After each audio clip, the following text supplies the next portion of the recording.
Take two.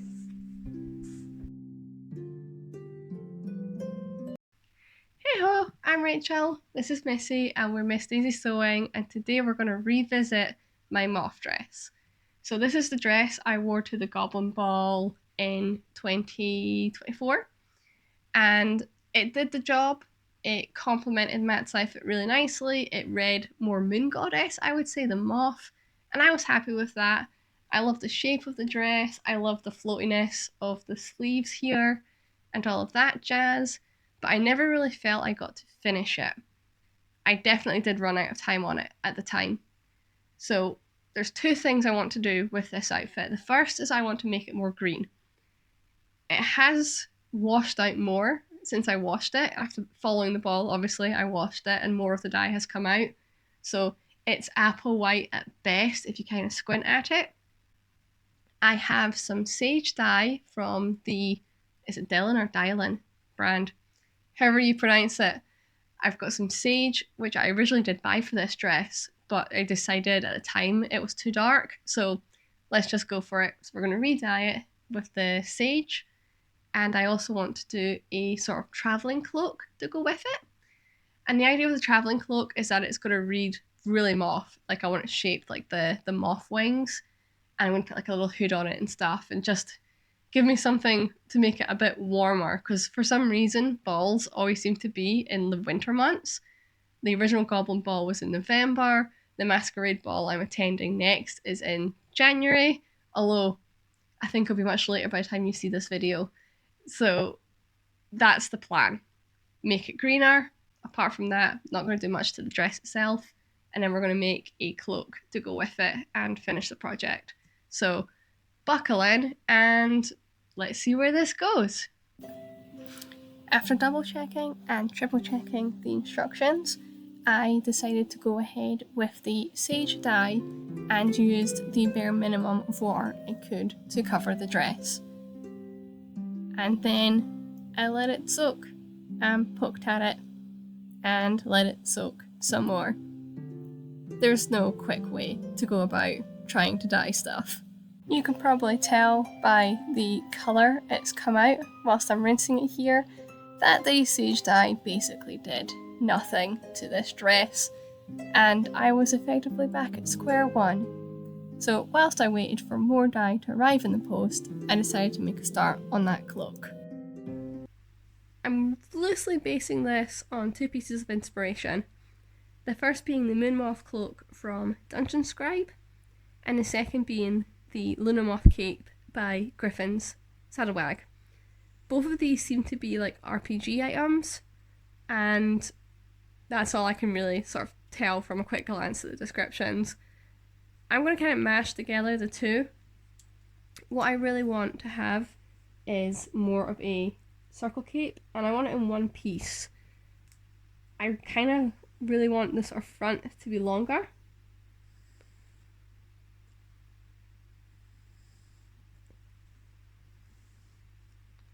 And then to have those sort of tail shapes in the back. I do want a hood.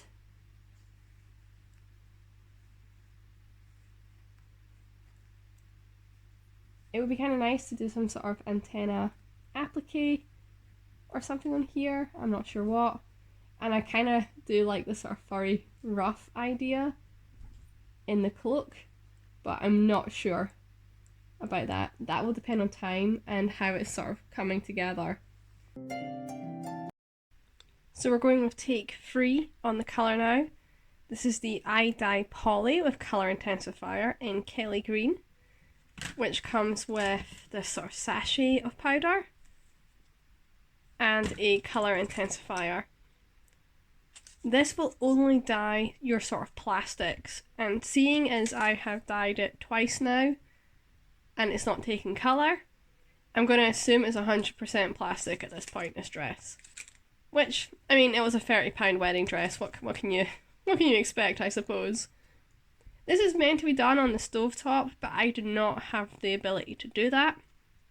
Firstly, I don't have a pot big enough to fit the dress in, and secondly, even if I did have a pot that big, I'm not prepared to sacrifice a pot to be permanently used just for dyeing stuff. I don't do it that often, despite what you might think on this channel.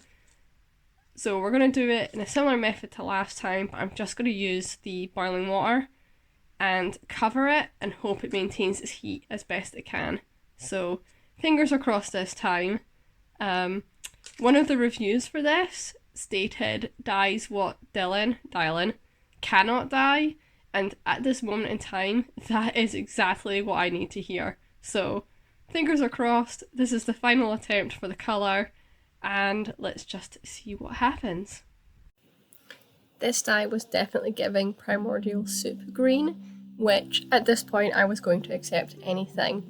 I got the water as hot as I physically could, and then got the dress pieces wedged in there, really tapping them down, and then I used a piece of cardboard over top the box between stirring just to try and retain the heat as long as I could. Whilst the dress was bubbling away, I made a start on the cloak. I decided to start off with that bottom dropped wing before using a circle and measuring out the rest of the cloak from there. I decided I wanted to continue that wing shape and make it more pointed rather than a proper circle, just to maximise what I could out of the fabric. Here I'm just trying a rough test to make sure I'm happy with the shape before I commit to cutting it out. My fabric piece wasn't big enough to do this on the fold, so you can see me pinning here what's going to be that middle seam, and then I'm just doing another quick fit check just to make sure that I'm happy with the shape. So I'm really pleased with how this is looking so far. As you can see from the front, it's just a nice little standard capelet. And then on the back, if we turn it round, we get these beautiful moth tails. But the bit I'm really pleased with is the shape of the wing, which is absolutely perfect. It reads moth. I'm so happy with that, especially because I winged it, ba-boom ching. So the plan now is that I want to cut the hood. Ideally, I want to get 4 copies of the hood, so 2 of each side, so that the lining is in green. And I'm going to line the rest of this. I don't have enough green to line this, so I've got a butterfly fabric. It's black with like loads of butterflies on it that I'm going to line the inside with, which I think will be a sort of fun touch, a little bit of colour on it. But you're not actually really going to see it, bearing in mind there's going to be a physical person in this thing. You'll only see it when I'm doing the big dramatic look at my wings, but that's going to be a shot for the back, so I don't think it's going to detract from it at all. Whilst I've been working on this, attempt 3 has been brewing next door in the kitchen, so let's go see how it's looking. Look at the colour, like, it will go slightly lighter once it's rinsed, but if it stays that kind of swamp green, I'm not going to be mad about that. I'm really pleased with this. This actually looks like it's taken some colour this time.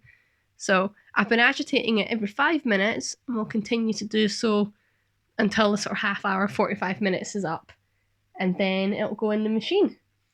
I have, in order to try and protect my flooring, made the towel run straight to the machine. You can tell this is a towel I greatly look after and don't use to bleach my hair. So yeah, I'm going to keep agitating it every 5 minutes and then get it rinsed.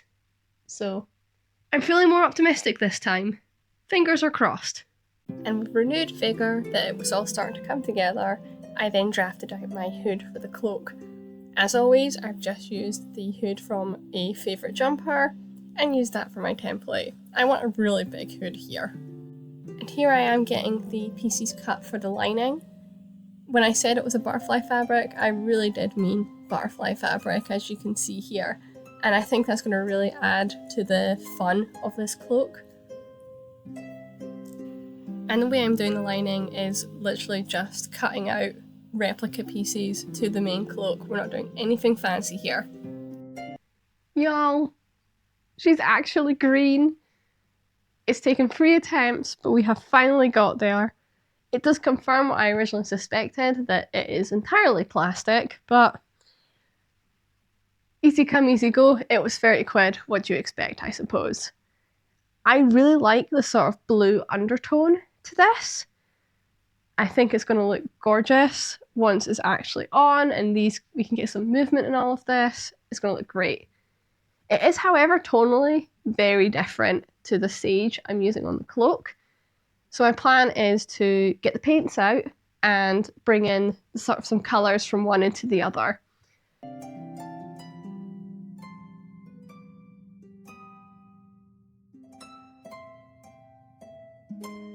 As you can see, I'm officially at that point in my 30s now where I need to look after my back. So I'm trialling this little camping table to encourage me to sit properly upright. Not sure how my knees are going to cope with that, but one thing at a time. I've been looking at pictures of Luna Moths, and one of the things I want to do is that sort of purpley colour coming up the edge here. I'll do that coming around the hood and then down the other wing. And I also want to sort of divide up along here maybe to make it look like there's two separate wings on each side. I don't want to do tons of painting, so the hood for sure, and a large part of the sort of thorax, for want of a better word, here, I'm not going to touch. I'm just going to leave the sage green and let it sort of do its thing, and then bring in those other sort of light bluey green tones that we more associate with Luna Moths into the wings. I also have a really pretty bronze that is metallic that I might do some veining with, but that is going to be time dependent. The party is technically a week yesterday, so we are officially on a time crunch. On that note, I'm going to get my podcast on and we're just going to draft out roughly what we want on both wings to get them symmetrical and just get the paints out and hope for the best. You guys knew I was lying when I said I wasn't going to do a lot of paint, right? So here you can see me marking out the spots which apparently are to help confuse predators. And then I decided to start with those pinky purples. The only bit of paint I wanted on the hood was that pinky purple band on the front. So I started with that just to get an idea on the sort of coverage I was going to need. And then it began. What started off as I'm not going to do too much, quickly evolved into pretty much full coverage for these wings. And yes, I did in fact give up on the table. This was mostly because I wanted to work on the wings in tandem and I just didn't have the space. Guys, my poor back was killing me at the end of this, but it was worth it. I promise, it was worth it. Now I know moths aren't everyone's cup of tea, and that's absolutely fine, but I do think the Luna Moth is the prettiest of all the moths. And my favourite fact about Luna Moths is that their long tails on their wings spin in circles, and this is designed to disrupt bat sonar. How crazy is that? I just thought they looked pretty, I didn't realise they served a purpose. Luna Moths also have no mouth or digestive organs and only live for about a week in their moth state. Wings are done, so we've got one there, and the hoods are here. So I'm going to leave these overnight to fully dry, and then I'll get these pressed and assembled tomorrow after work. But feeling quietly confident. I really like the texture on the lighter wing. I want it to look kind of furry because moths have that sort of fluffy texture. And then we've got the sort of detailing for that lower, darker wing. With the wings done, it was time to move on to the little details. I found this trim when I was in Hobbycraft, and here I am trimming it down and making it nice and neat to make the antennae. And then I used the template from a shirt collar to make the collar for the cloak. I did decide to go with a furry one in the end. I think it's going to add a really cute little detail to this project. So I've pinned the cloak on and really pleased so far. I like the sort of fluffy texture for the top wing, and then we get that beautiful reveal with the bottom wing. So I now need to press this, and then I can get onto assembling. At this point it really was crunch time.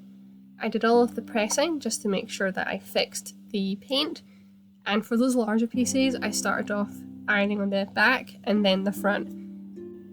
I then attached both of the wings together in that middle seam, and then I attached the lining to the actual outside piece. As I said earlier, there was nothing fancy going on here. I literally just did a bag seam, keeping it open at the collar, and then pinked the edges as close as I could before flipping it right sides out. And then it was onto that collar. The first thing I actually did was trim off about 1/2 inch worth of the fur, just to try and reduce the bulk of that seam. Then I pinned it to the right side of the cloak and stitched it down. It was getting very bulky at this point, I'm not going to lie. At this point, we went feral crafting, and I used the hot glue gun to get those antennae stuck down. My only other option would have been to have hand stitched them, and I just did not have the time. That's something I probably will go back to at some point and reinforce down by some hand stitches. It was at this point I could see the light at the end of the tunnel. It was just simply assembling the hood, which I've done a million times by now, and then attaching the hood to the top of the collar. I did decide on some top stitching in the end, just to really sharpen up those wing edges, before I then moved on to hand stitching that seam at the collar and hood. For the final piece de resistance, I repurposed this Luna Moth necklace that I made for my original outfit into the clasp that would fasten the cloak. Despite having to take a few shortcuts with this, I was really pleased with the final outcome on this cloak. I love the look and the texture of the painting, and I love all of the little details of those wings on the back. The cloak was absolutely perfect for its intended purpose. It was warm enough to keep the winter chill off of me, bearing in mind at this point it was January. As you can see, we had snow for this ball, and I got loads of compliments on it. It matched the look thematically with the moth outfit, and then once I got warm enough, I just swapped into my, in quotations, dancing wings, which is my basic fairy wings from my previous costume. I can see me getting loads more wear out of this, mostly when we're at more casual sort of Ren Fair, Fantasy Fair type events. On that note, I shall flutter away onto my next sewing project, and I will see you all soon. Cheerio!